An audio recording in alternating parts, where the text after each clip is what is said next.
بسم اللہ الرحمن الرحیم اللہم صلی علی محمد و آل محمد وبارک وسلم وصلی علیہ۔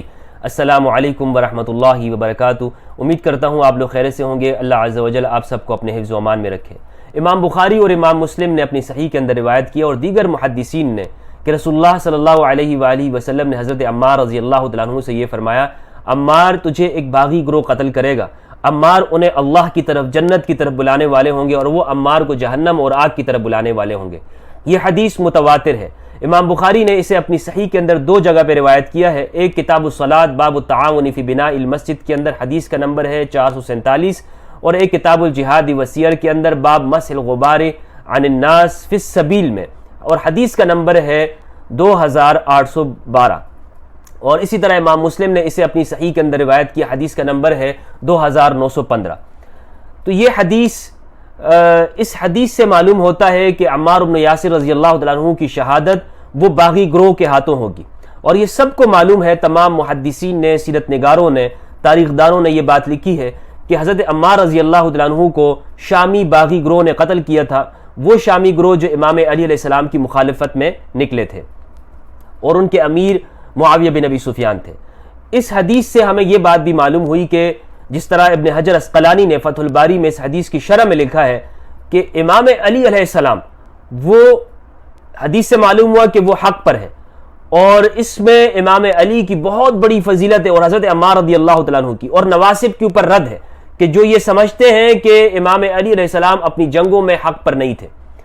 آج ہمارے ہاں ایسا طبقہ موجود ہے جو اس حدیث کی مختلف طرح سے تعویلات کرتا ہے، بعض تو اس کا انکار کر دیتا ہے، بعض یہ کہتے ہیں کہ یہ حدیث ثابت ہے، کچھ یہ کہتے ہیں کہ ہمارا یہ ماننا ہے کہ امام علی علیہ السلام ہی تمام جنگوں میں حق پر ہے، لیکن دوسروں کے بارے میں وہ کہتے ہیں کہ وہ خطا پر نہیں ہے بلکہ وہ مجتہد تھے، انہوں نے اجتہاد کیا لیکن ان کا اجتہاد وہ خطا پر تھا اور ان کو بھی اجر ملے گا۔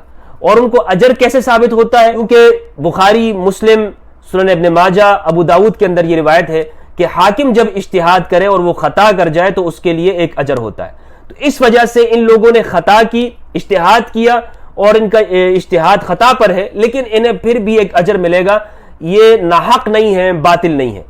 تو اس کا کیا جواب ہے؟ آج ہم اسی کو سمجھنے کی کوشش کریں گے، اس کا جواب میں آج آپ کے سامنے پیش کروں گا۔ دیکھیں، ہمارے ہاں اہل سنت کا یہ اصول ہے، اور اصول فقہ کی کتابوں کے اندر یہ مبرہن ہے، لکھا ہوا ہے، اور ہر طالب علم جس نے اصول فقہ کی کتابوں کو پڑھا ہو، خواہ وہ ابتدائی درجات کے ہی طالب علم کیوں نہ ہو، الوجیز پڑھنے والا، وہ یہ بات اچھی طرح جانتا ہے کہ اجتہاد کی شرائط ہوتی ہیں۔ اجتہاد وہ کس جگہ پہ کیا جاتا ہے؟ جہاں پر نص موجود ہو وہاں پر کوئی اجتہاد نہیں ہوتا۔ لا اجتہاد فی مورد النص، نص کے مقابلے کے اندر کوئی اجتہاد نہیں ہے۔ کیا مطلب ہے اس بات کا؟ اس بات کا مطلب یہ ہے کہ جہاں شریعت کا واضح حکم موجود ہوگا وہاں پر کسی کے لیے گنجائش نہیں ہے کہ وہ اجتہاد کر کے اس میں تبدیلی کرے یا وہ اپنا اجتہاد پیش کرے۔ مثلا قرآن مجید کا حکم ہے کہ زانی مرد اور زانی عورت کو 100 کوڑے لگائے جائیں گے۔ اب ایسا نہیں کہ کوئی مجتہد اٹھے اور فقیہ کہے کہ نہیں بھائی، میں کہتا ہوں کہ مرد کو 20 کوڑے لگائے جائے، عورت کو 50 کوڑے لگائے جائے۔ اس کا کوئی اجتہاد قبول نہیں ہے کیونکہ قرآن مجید میں واضح حکم آ گیا۔ تو جہاں پر یہ بالکل ایسی بات ہے جو سب کو معلوم ہے، اس پہ سب کا اتفاق ہے، تو یہ بات اچھی طرح سے یاد رکھ لیجئے کہ جہاں پر بھی نص موجود ہوگی وہاں پر اجتہاد قابل قبول نہیں ہوگا۔ اور یہ حدیث عمار جو کہ بخاری کے اندر 2812 اور 447 پر روایت ہے، اس کے مقابلے میں کوئی اجتہاد قابل قبول نہیں ہے، کیونکہ یہ نص ہے۔ یہ کیا ہے؟ نص ہے۔ روایت میں آپ کے سامنے پیش کرتا ہوں مختصر طور پر۔ یہ حدیث بہت مشہور ہے، متواتر حدیث ہے۔ اکرمہ کہتے ہیں کہ ابن عباس رضی اللہ تعالیٰ عنہما نے ان سے اور اپنے بیٹے علی بن عبداللہ سے کہا کہ جاؤ ابو سعید خدری رضی اللہ تعالیٰ عنہ سے کوئی علم حاصل کرو، ان سے حدیث سنو۔ تو وہ کہتے ہیں ہم دونوں ابو سعید خدری رضی اللہ عنہ کے پاس آئے اور ہم نے ان سے کہا کہ آپ ہمیں کوئی حدیث سنائے۔ تو وہ اپنے باغیچے میں موجود تھے اور انہوں نے حدیث بیان کی، مسجد نبوی کی تعمیر کا واقعہ وہ بیان کر رہے تھے کہ ہم سب ایک ایک اینٹ اٹھائے ہوئے تھے اور حضرت عمار رضی اللہ عنہ وہ دو دو اینٹیں اٹھا کے لا رہے تھے۔ رسول اللہ صلی اللہ علیہ وآلہ وسلم نے ان کی یہ فداکاری اور جانبازی دیکھ کر فرمایا، عمار افسوس کی بات ہے، عمار کو ایک باغی گروہ قتل کرے گا، عمار انہیں اللہ کی طرف بلا رہے ہوں گے اور وہ عمار کو جہنم کی طرف اور آگ کی طرف بلانے والے ہوں گے۔ یہ حدیث بخاری کے اندر موجود ہے اور یہ مشہور روایت ہے۔ تو یہ جو روایت ہے یہ نص ہے، شریعت کی واضح نص ہے کہ عمار کو جو شخص قتل کرے گا وہ باغی گروہ ہوگا. اور امام علی علیہ السلام کے ساتھ، چونکہ آپ کو معلوم ہے وہ امام علی علیہ السلام کے ساتھ تھے، اور امام علی اپنی تمام جنگوں کے اندر وہ حق پر ہے، کیونکہ رسول اللہ صلی اللہ علیہ وآلہ وسلم نے امام علی سے کہا تھا کہ آپ امرت بقتال الناقفین والقاسطین والمارقین، کہ یا تقاتل القاسطین والمارقین والناقفین، کہ آپ عہد شکنوں کے ساتھ اور خارجیوں کے ساتھ اور اسی طرح ظالموں کے ساتھ، حد سے تجاوز کرنے والوں کے ساتھ آپ قتال کریں گے. تو امام علی علیہ السلام تو ان کے لیے نص موجود ہے، اور جہاں پر نص ہوگی وہاں پر کوئی اجتہاد نہیں ہوگا. لہٰذا ہم یہ نہیں کہہ سکتے کہ انہوں نے اجتہاد کیا اور وہ اپنے اجتہاد میں خطا پر ہوئے اس لیے ان کو بھی ایک اجر ملے گا. یہ بات ہم نہیں کر سکتے ہیں، کیونکہ سیدنا علی رضی اللہ تعالیٰ عنہ ان کے لیے شریعت کا واضح حکم موجود ہے، نص موجود ہے کہ وہ اپنے دور کے امام برحق ہیں. تو ایک جواب تو اس کا یہ ہو گیا کہ ان کا یہ اجتہاد قابل قبول نہیں ہے کہ انہوں نے اجتہاد کیا اور جناب ان کا اجتہاد اگرچہ خطا پر ہے لیکن پھر بھی انہیں ایک اجر ملے گا.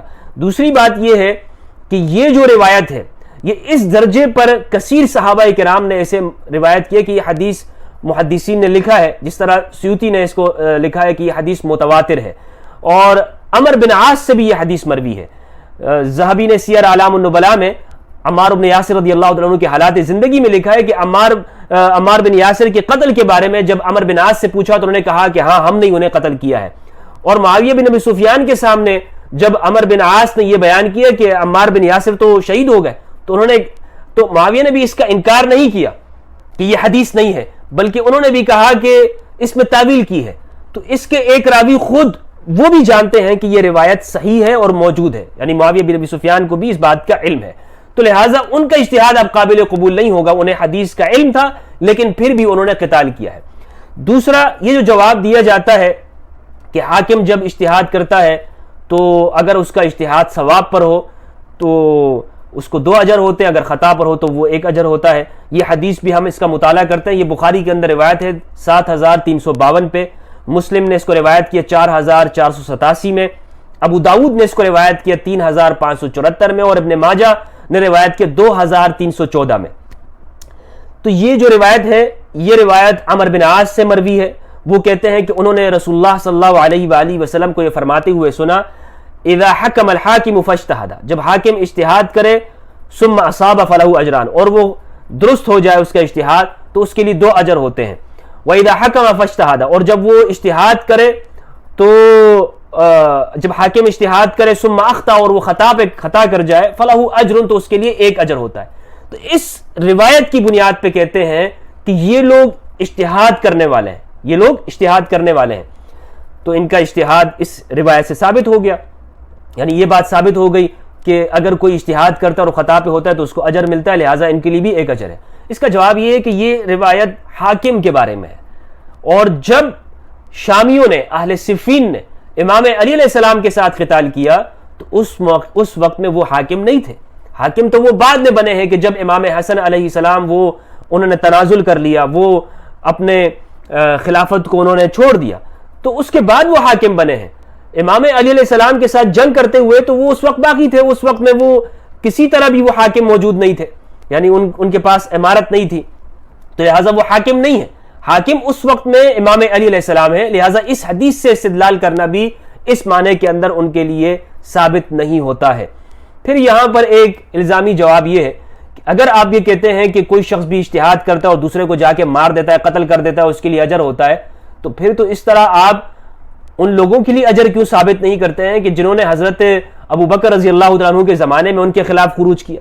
وہاں پر تو آپ کہتے ہیں کہ نہیں وہ مرتد ہے، ان کو حالانکہ اس میں اس زمانے کے صحابہ بھی اس میں شامل ہیں کہ جنہوں نے حضرت ابوبکر رضی اللہ عنہ کی خلافت کو نہیں مانا ہے. پھر حضرت عثمان رضی اللہ تعالیٰ عنہ ان کو جنہوں نے شہید کیا ہے، عبد الرحمن بن عدیس البلوی بیت رضوان والوں کا نام ہے، عمر بن الحمق الخزائی صحابی رسول ہے، اسی طرح سے دیگر صحابہ ہیں.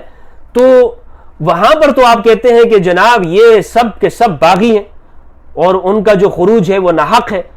تو اس جگہ پر آپ ان کو اجتہاد کا اور اجر کا کیوں نہیں کہتے کہ ان کے لیے بھی وہاں پر 1 اجر ہے؟ وہاں تو آپ کہتے ہیں کہ نہیں، آپ یا تو زبان بلکہ آپ وہاں پہ گفتگو کرتے ہیں اور وہاں پہ بیان کرتے ہوئے آپ کہتے ہیں کہ نہیں وہ سب باغی ہیں وہ خطا کے اوپر ہیں اور حق پر صرف اور صرف حضرت عثمان رضی اللہ عنہ ہے.